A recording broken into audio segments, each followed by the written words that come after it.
Hi, everyone. I am Mary Kate Luke. I'm the marketing specialist here at Hasmark Publishing International, and I am joined today by Jen Gibson. She is my co-host. She is the Director of Marketing and Publishing with Hasmark, and we are here today to introduce you to our wonderful author, Terrie Bird. She has written a beautiful children's book called Talk to Me Mama.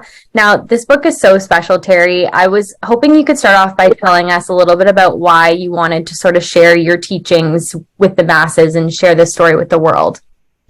Well, part of the reason is I work with children. I've always worked with children, and I know they can learn through different genres, and storytelling is one of them.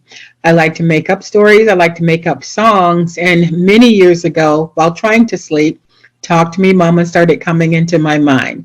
So what I did was the next morning, I wrote some things down, and then another page and another page came to me. And I liked what I had. I shared it with a couple of friends that had kids, and they were like a definite buy. So here we are going into publishing Talk to Me Mama. Story is a labor of love. Can you tell us about how you worked together with your son to bring it to life? Well, my son Milan has been an artist basically since the first time he picked up an ink pen or a crayon, which was probably about 8 months old. And I started with him. He was one of the ones that I told, and he started doing some pictures for me, and then that didn't set right. So he did some more. We had a time lapse, and then probably within the last 2 years, it became like, I've got to get this done. It was just a burning desire to get this out to kids. So we, so we read the book together, and then he just basically said, let me draw what I feel. So as I read each page, he came up with a picture of how he would see it as Talk to Me Mama. So that's how the pictures came along, the illustrations, and we just went from there, and here we are today, Talk to Me Mama. I love it. And I love that the backstory makes it even more special, which is so fun. You say that the idea kind of just came to you one night, and was it all sort of just flowing from that moment? Did you run into any obstacles throughout the process of sort of writing and all of the rhyming that goes into this beautiful story? No, I really didn't, because I think being a child educator, I do a lot of things through rhyme anyway, whether it's a lesson or play or a song that just pops up in my head. So I basically just started with the Talk to Me Mama, and then I kind of thought about it for a while, and it was, well, what are we going to talk about? So we just went through it that way, and I came up with, the different avenues for the story. So one of the first things that came to my mind was kids are always listening. So it's like, well, talk to me, Mom, about the things you hear.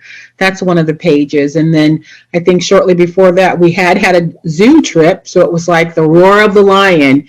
And when we're outside and the wind is blowing, I always talk about not being able to see it, but you can see the product of it, the leaves growing. So then that came in the second verse, and the wind so clear. And each page came to me like that through an experience that I was already having or going to have with the kids. Excellent. Why was it important for you to write a children's book? I think kids learn a whole lot more when things are on their level, and especially as an educator, with them being read to, you can change one story into 5 stories if you just break it down page by page. And I think with Talk to Me Mama, I want the parents to discuss each page. The book itself is going to have some blank pages in the back of the book, and they can write down their experiences as they read this book. Well, what did you see today, or what did you hear today?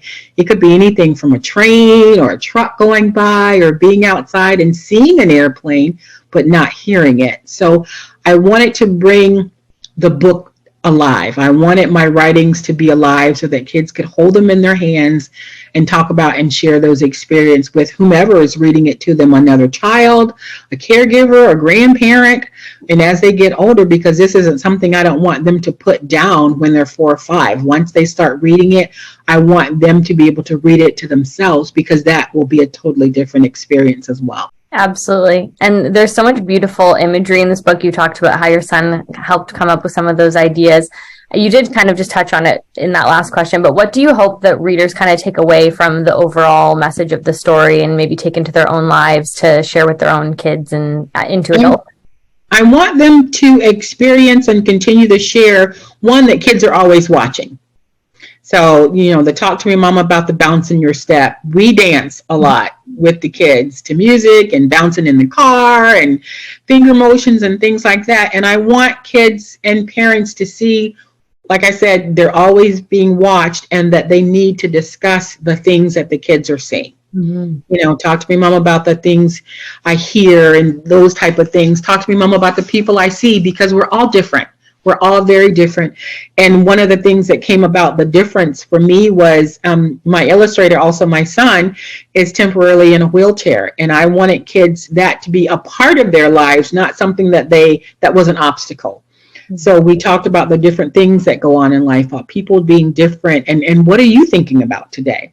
So that's why, again, the blank pages are in the back of the book, and I want the parents to be able to share those things, be it good or bad. I think when we talk to the kids and listen to them on their level, they understand life a whole lot better. And I think they approach it and the differences better too.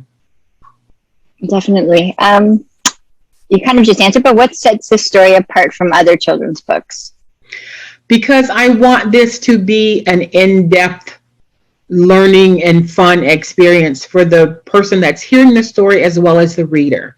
I want them to engage in it. I want them to talk about it. And with this book having the augmented reality, they can scan or however that's going to work to bring the book alive to them so they can talk about the different things more. And I think with augmented reality, it will help them experience the things that they're seeing and reading about more. Absolutely. That's a beautiful part about sharing, stories in and of itself, but having that augmented reality in there too, to kind of fully immerse yourself into the story, especially with a children's book. Right. Now, when does Talk to Me Mama launch, and how can readers get a hold of a copy? Talk to Me Mama will launch on March 21st. And I will have a website set up by then where they can reach me via website. They can reach me. I am right now on Instagram and on Facebook. I will be doing a private Facebook page specifically for the book because, they don't need to see how the grandchildren are doing and all that good stuff. If they ask, I will tell them. But they'll be able to find the book on those media outlets as of right now.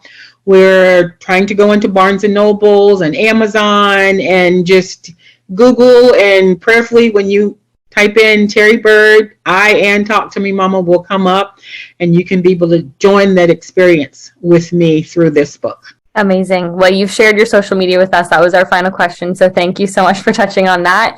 We are so excited for this book to launch and to get it into the hands of parents and children, all readers alike. So thank you so much for talking with us today, Terrie. We're very excited to share this story. So am I, and I pray they enjoy it, and there will be more to come. Mama will continue to talk. You heard it here first. Thank you. Thank you.